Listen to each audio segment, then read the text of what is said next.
디모데전서 1장 1절로 2절입니다. 제가 봉독해 드리겠습니다. 우리 구주 하나님과 우리의 소망이신 그리스도 예수의 명령을 따라 그리스도 예수의 사도된 바울은 믿음 안에서 참 아들 된 디모데에게 편지하노니 하나님 아버지와 그리스도 예수 우리 주께로부터 은혜와 긍휼과 평강이 내게 있을지어다. 아멘. 성경에 바울 서신이 총 몇 권인지 아십니까? 저희가 지난달에 성경 퀴즈 대회를 했는데 제가 또다시 여쭤봐서 총 몇 권인가요? 13권이죠. 맞습니다. 13권인데 그 13권이 두 분류로 나뉩니다. 교회에 쓴 서신 9권과 그리고 개인에게 쓴 4권이 나눠집니다. 그래서 오늘은 교회에 썼을까요? 개인에게 썼겠죠. 그래서 오늘 본문은 디모데전서는 디모데 개인에게 편지하는 것입니다. 그런데 개인에게 보낸 편지였지만 디모데전서 6장 21절에 보면요, 이것을 다른 사람에게 있어 믿음에서 벗어난 날이라 은혜가 너희와 함께 있을지어다. 함께라는 건, 너희와라는 것은 복수인가요? 아니면 단수인가요? 복수죠. 그러니까 복수용으로 썼기 때문에 이것이 디모데 개인적인 편지였기도 하지만 모두가 함께 읽을 수 있도록 보낸 것 같습니다. 그렇다면 여기서 너희는 누구입니까? 디모데 후서 2장 2절에 보면 또 내가 많은 증인 앞에서 내게 들은 바를 충성된 사람들에게 부탁하라. 그들이 또 다른 사람들을 가르칠 수 있으리라 라고 말씀하고 있습니다. 즉 많은 누구요? 증인들, 그리고 충성된 자들에게 이 내용을 읽어주라고, 전해주라고 말씀하는 겁니다. 근데 여기서 끝나는 것이 아니에요. 이것을 들었던 사람들은 어떻게 해야 됩니까? 나아가서 이것을 가르칠 수 있어야 됩니다. 결국 디모데 전후서는 디모데 개인에게 편지를 쓴 것이지만 많은 증인과 또 어떠되죠? 충성된 사람들, 그리고 그들이 가르칠 수 있는 모든 자들에게 어떠한 내용을 담고 있습니까? 유용한 내용을 담고 있습니다. 그래서 이 서신이 이 시대뿐만 아니라 오늘날 와서 우리에게도 어떻게 되는 것이죠? 유용한 것입니다. 특히 바울의 다른 서신들보다 오늘 디모데 전서에서 인사에 다른 한 단어가 들어갑니다. 보통 다른 서신에는 은혜와 평강이 너에게 있을지어라 라고 바울이 늘 인사를 했습니다. 그런데 오늘은 특별한 한 단어가 들어가요. 그래서 2절 함께 봉독해 보도록 하겠습니다. 2절입니다. 네, 앞에 떴죠? 한번 읽어보겠습니다. 시작. 믿음 안에서 참 아들 된 디모데에게 편지하노니 하나님 아버지와 그리스도 예수 우리 주께로부터 은혜와 긍휼과 평강이 내게 있을지어다. 아멘. 제가 분명히 다른 서신에는 은혜와 평강이 있을지어다 라고 했습니다. 그렇다면 여기에 특별하게 한 단어가 더 들어간 것이 무엇입니까? 그렇죠. 긍휼입니다. 은혜와 평강 사이에 긍휼이 더해졌어요. 이 긍휼이라는 단어는요, 디모데 전서와 디모데 후서에서만 나타납니다. 왜 그럴까요? 목회 길을 하는 디모데에게 긍휼이 필요한 것일까요? 제가 이 목회라는 것을 다른 말로 좀 바꾸어서 하나님의 사람이 살아가는 방법, 하나님의 사람이 무엇일까라는 이 질문 앞에서 우리가 은혜와 평강뿐만 아니라 무엇이 필요하다는 것일까요?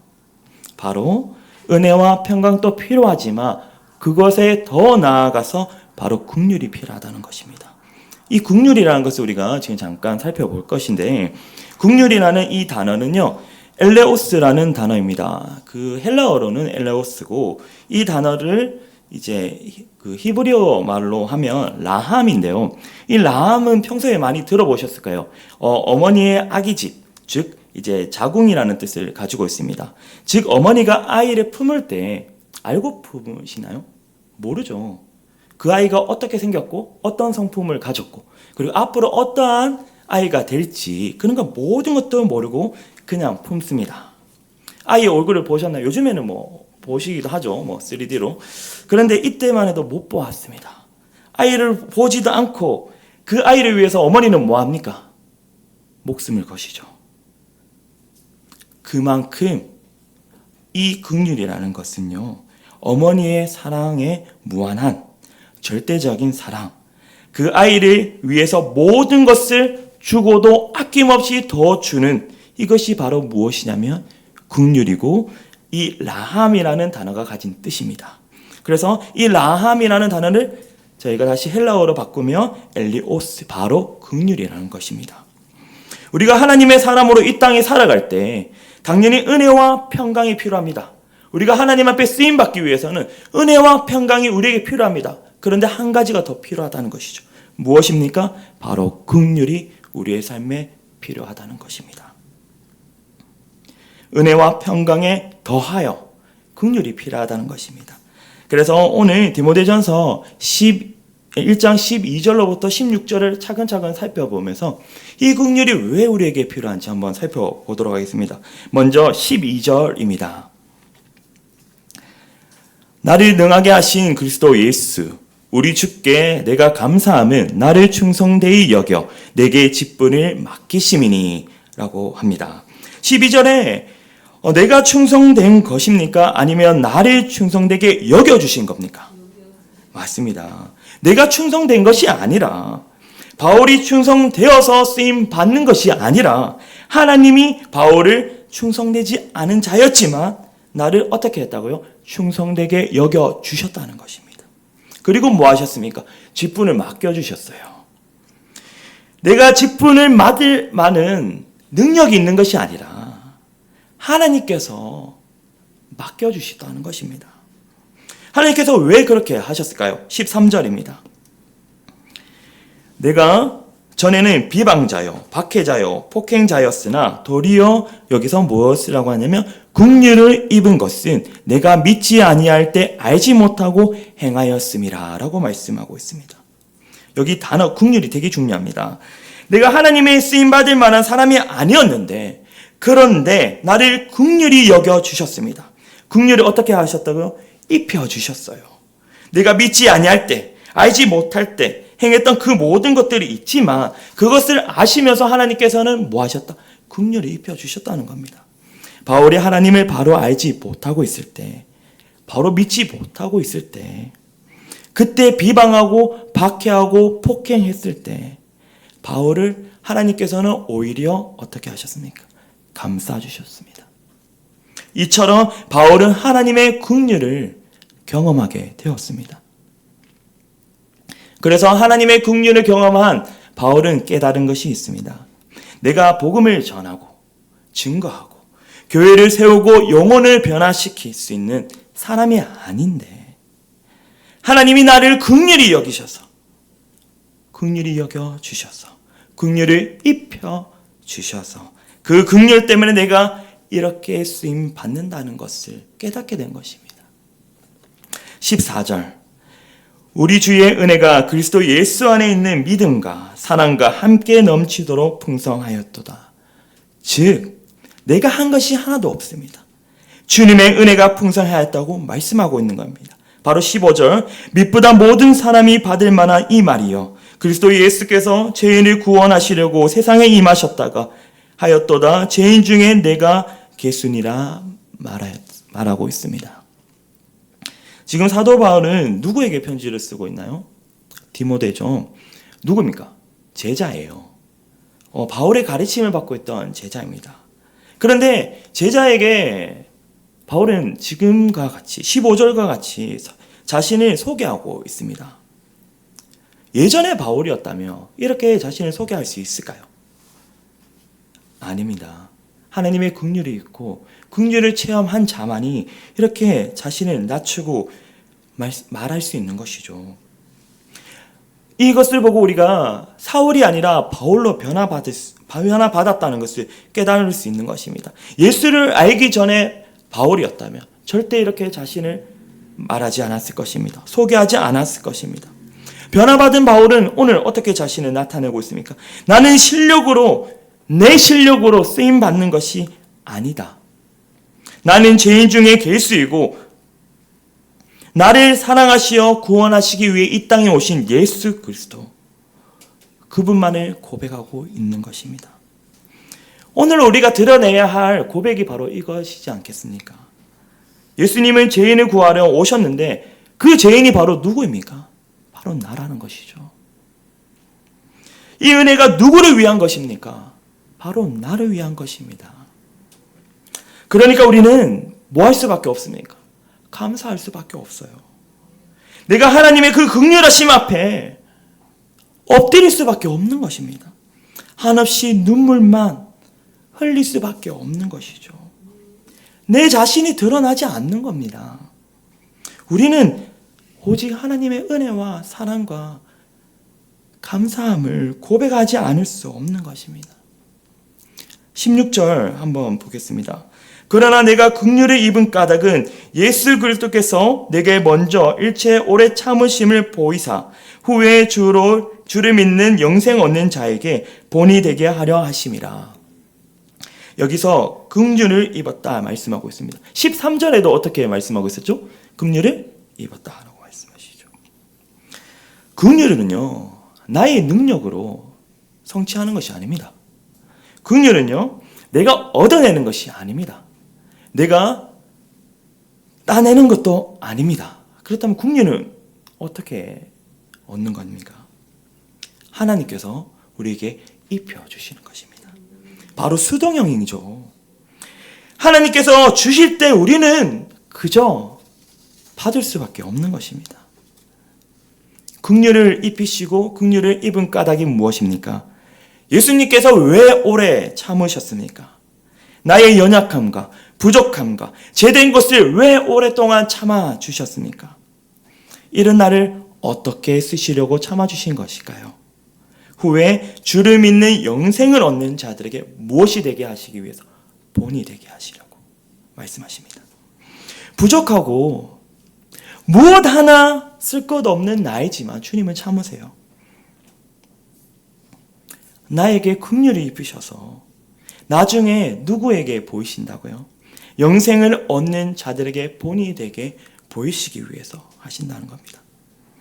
바울은 오늘 이렇게 고백합니다. 나도 너희가 볼 때는 위대한 것처럼 보이는 나도 주님이 쓰실만해서 쓰는 게 아니다.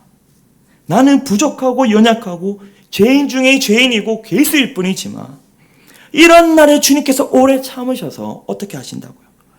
긍휼히 여기셔서 그렇게 긍휼히 여기셔서 이런 부족한 나이지만 어떻게 하신다고요? 나를 통하여 역사하시고 하나님의 사역을 이뤄가시고 이것을 통하여 너희가 무엇을 보았으면 좋겠다고 말씀하고 있습니까? 하나님의 긍휼을 보았으면 좋겠다 말씀하고 있습니다. 여러분, 특별히 우리가 가져야 할 마음이 이 마음 아닐까요? 오늘날 하나님의 말씀을 가지고 말씀을 선포하고 전도하는 선교적인 사역을 감당하는 우리에게 이 마음이 있어야 되지 않습니까? 바로 우리의 마음의 자세가 어떻게 되어야 하는지 오늘 본문이 보여주고 있는 것입니다. 내가 많이 배웠으니까, 내가 성경적인 지식이 많으니까, 나의 능력이 있으니까, 내 힘이 있으니까 아닙니다. 내가가 아니라는 것이죠. 어떻게 나아가야 됩니까? 나도 이렇게 부족하고 연약하고 아무것도 아니지만 하나님께서 이런 나를 통해서 어떻게 하셨다고요? 이런 나를 사랑하셔서 사용해 주심으로 통해서 티끌보다 못한 이러한 존재를 하나님께서 이렇게 써주시고 사랑해 주시는데 당신도 하나님께서 사랑해 주실 것입니다. 그럴 때 이 고백이 있을 때 바로 변화가 있을 것입니다. 오늘 본문의 말씀에 은혜와 긍휼과 평강이 내게 있을지어다 말씀하고 있습니다. 이 말씀이 오늘 디모데뿐만 아니라 바로 우리에게 말씀하고 계시는 겁니다. 하나님은 우리에게 은혜와 평강이 필요하다 말씀합니다.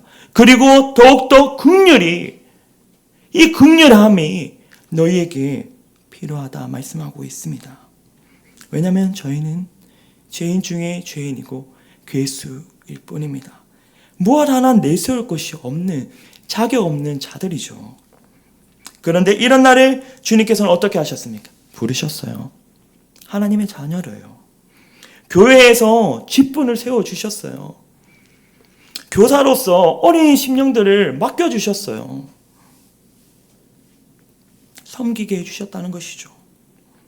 무엇보다도 우리에게 하나님의 무엇을 주셨습니까? 생명의 말씀을 주셨어요. 그것을 우리가 가지고 뭘 할 수 있습니까? 전할 수 있는 것이죠. 사명을 주신 것이죠. 선교적인 사명을 우리에게 주셨다는 것입니다. 오늘 또 주님의 긍휼에 힘입어 살아갈 뿐입니다. 주님 나를 도와주세요. 고백해야 합니다.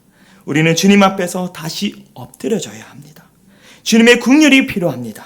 저는 주님의 긍휼이 필요합니다. 고백해야 합니다. 그 긍휼이 있을 때 우리가 살아갈 수 있고 그 긍휼이 나를 살리는 것입니다.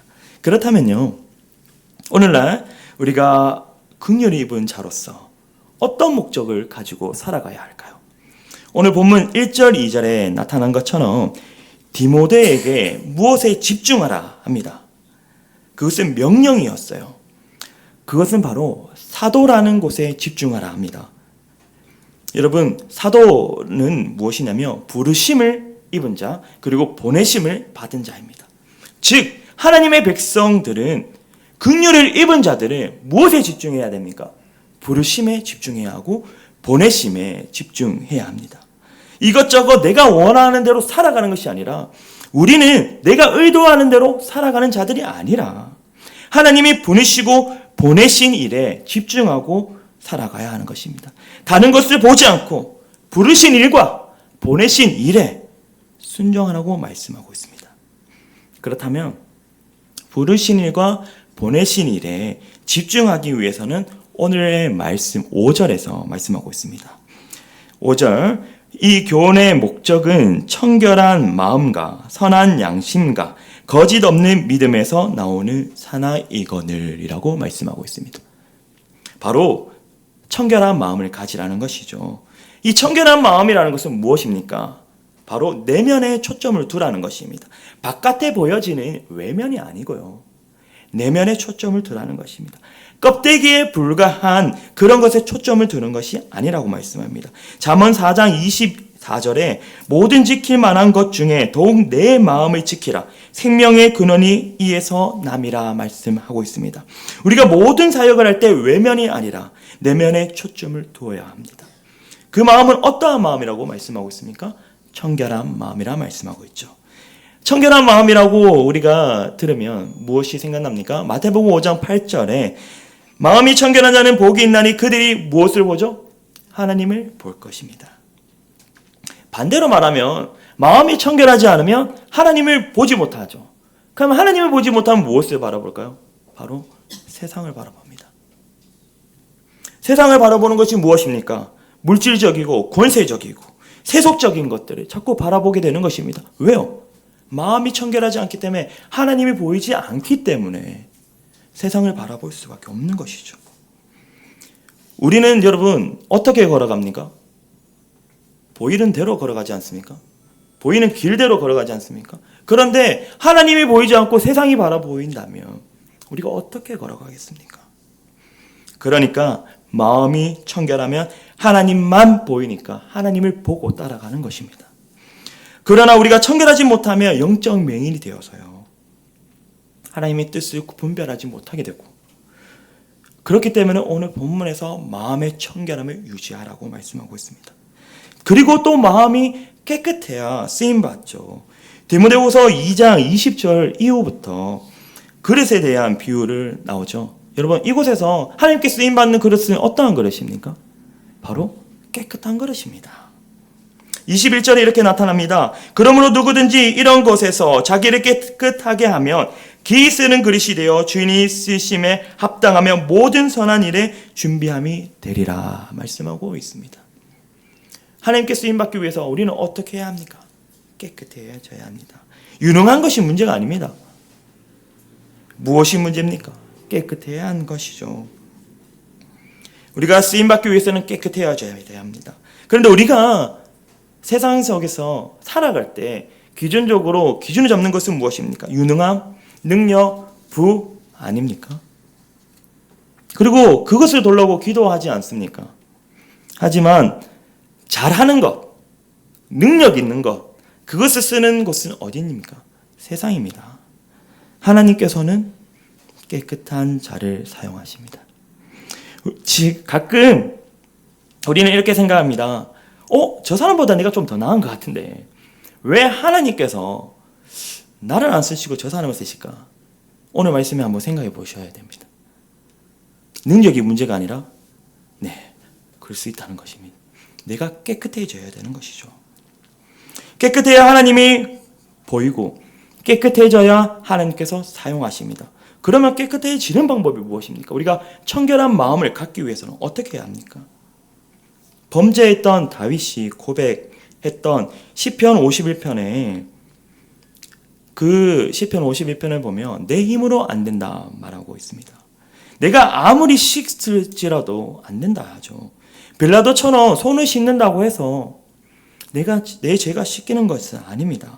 그래서 범죄한 다윗이 이렇게 고백했습니다. 우스초를 나를 정결하게 하소서. 내가 정하리이다. 나의 죄를 씻어 주소서. 내가 눈보다 희리이다. 여기서 우스초라는 것은 무엇입니까? 어린 양의 피를 문 설주에 바를 때 사용하는 도구였습니다. 즉 어린 양의 피, 예수 그리스도의 피만이 나를 어떻게 하실 수 있는 겁니까? 깨끗하게 하신다는 말씀입니다. 보혈만이, 예수님의 피만이 나를 깨끗하게 하실 수 있다 고백해야 하는 것입니다. 또 10절에 시편 51편 10절에 하나님이여 내 속에 정한 마음을 창조하시고 내 안에 정직한 영을 새롭게 하소서라고 고백합니다. 내 안에 정직한 것이 있다고 말하는 건가요? 아니에요. 없으니까 무엇을 해달라고 하시는 겁니까? 창조해달라고 하잖아요. 결국 나는 깨끗한 게 없다. 내 안에는 하나도 없다. 그러니까 뭐밖에 없는 거예요? 예수 그리스도밖에 없는 겁니다. 우리가 십자가를 붙잡을 수밖에 없는 이유가 바로 이것이에요. 그래야 우리가 깨끗해지고 정해질 수 있기 때문에. 우리 삶의 십자가, 예수의 보혈이 없다면 결국 청결한 마음을 갖지 못합니다. 나의 의에 붙잡히게 되고 내가 드러나게 되는 것입니다. 그렇게 되면 사람이 보이게 되고 세상이 보이게 되는 것이죠. 우리는 우리가 가지고 있는 것들을 다 내려놓아야 합니다. 어디에요? 십자가 앞에. 오직 하나님의 긍휼하심을 입어야 합니다. 십자가 가면을 붙들 때 하나님께서 우리를 정결하게 하시고 사용하시고 하나님의 뜻을 이루어 가시는 겁니다.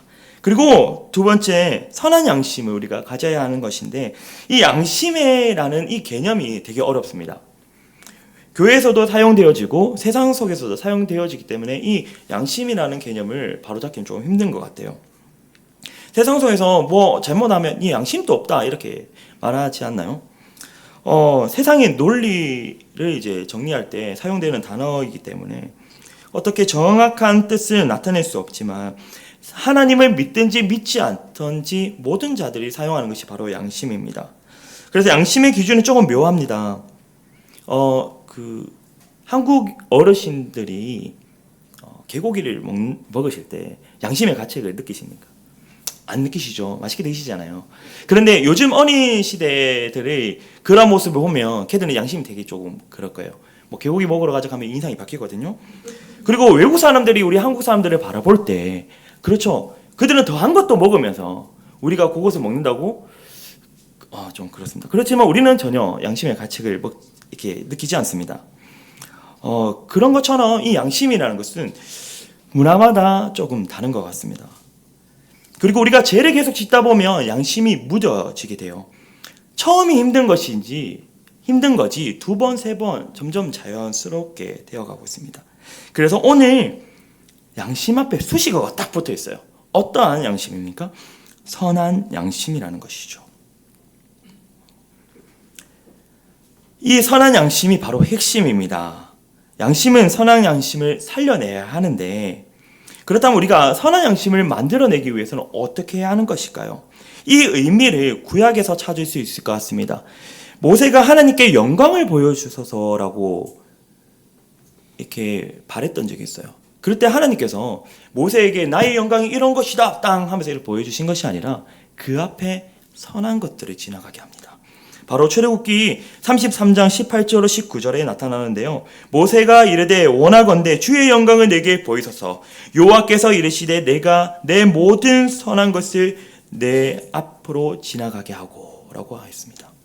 즉 우리 삶에 무엇이 나타나야 되는 것입니까? 선한 양심이 나타나기 위해서는요, 하나님의 영광이 나타나야 합니다. 영광이 있어야 우리의 선한 양심이 회복되어지는 것입니다. 선한 양심을 가지는 것은 하나님의 영광을 바라보며 가는 것입니다. 하나님의 영광 가운데 나아가는 것이죠. 마지막으로 긍휼함을 입은 사람이 어떻게 살아가야 할까요?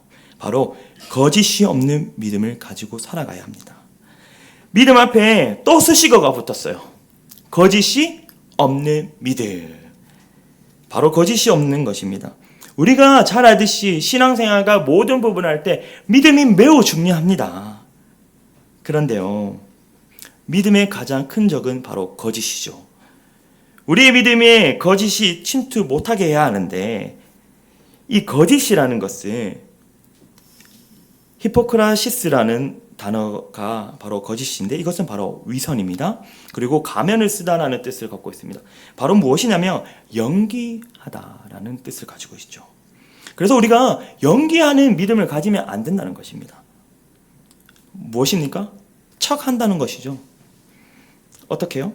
사랑하는 척, 기도하는 척, 말씀 있는 척, 금식하는 척, 섬기는 척, 봉사하는 척.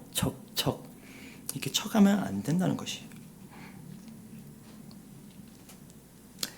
믿음 있는 척하면 안 되고 믿음이 좋은 척하면 안 된다는 것입니다. 예수님께서 척하는 신약의 어떤 자들에게 말씀하신 적이 있어요. 누굽니까? 바리새인들과 서기관들 척 했잖아요. 그들에게 정말 따끔하게 정말 욕을 한 바가지 하셨죠. 왜 그렇게 하셨을까요? 바로 그 믿음이 가짜 믿음이기 때문입니다. 왜 가짜 믿음입니까? 그곳에 거짓이 침투했기 때문입니다. 믿음은 거짓이 절대 들어가면 안 됩니다. 여러분, 거짓말을 하는 사람들은요, 자신이 하는 그 거짓말에 또 속아요. 이것이 리플리 증후군이라고 심리학 용어인데요. 이 용어의 뜻이 무엇이냐면 허구의 세계를 진실이라고 믿고 살아가는 자입니다. 자신이 했던 그 거짓말을 그것이 진실이라고 생각하고 아무 양심의 가책도 느끼지 않고 살아가는 것이죠. 행동을 상습적으로 계속 하는 자들입니다. 자신 스스로 자신의 거짓말이 사실인지 그것을 사실이라고 생각하고 속고 살아가는입니다. 자기의 거짓말을 하고 자기가 거짓말을 하고 있는지도 모르는 자들이죠. 그렇듯이 우리의 믿음이요, 이렇게 되면 안 된다는 것입니다. 교회가, 성도가 자꾸 속여서는 안 된다는 것이죠. 요즘 유튜버에 보면요, 쇼트를 한 번씩 보면 되게 재미난 영상이 있습니다. 중국 그 영상인데 생얼로 나오셔가지고 화장을 막 하시거든요. 근데 완전 다른 사람이 되세요. 그게 화장인지 진짜 변장인지 변신인지 알 수는 없지만 그 영상을 봤을 때 우리의 그 믿음이요, 이렇게 치장해서는 안 된다는 겁니다. 믿음 안에서는 우리가 무엇을 해야 되냐면 쌩얼이 되어야 된다는 것이죠. 그 어떤 것도 바르지 말고 오로지 깨끗하게 순전하게 있어야 하는 것입니다. 그것이 무엇이냐면요, 우리가 죄인임을 직시하는 것입니다. 이럴 때 오직 예수님만이 우리에게 뭐 할까요? 필요합니다. 우리에게 보혈만이 전부가 되는 것이에요. 다른 것으로 치장하면 안 됩니다. 즉 믿음이 거짓이 되면 안 됩니다. 믿음은 다른 거 없습니다. 오직 예수 그리스도밖에 없습니다.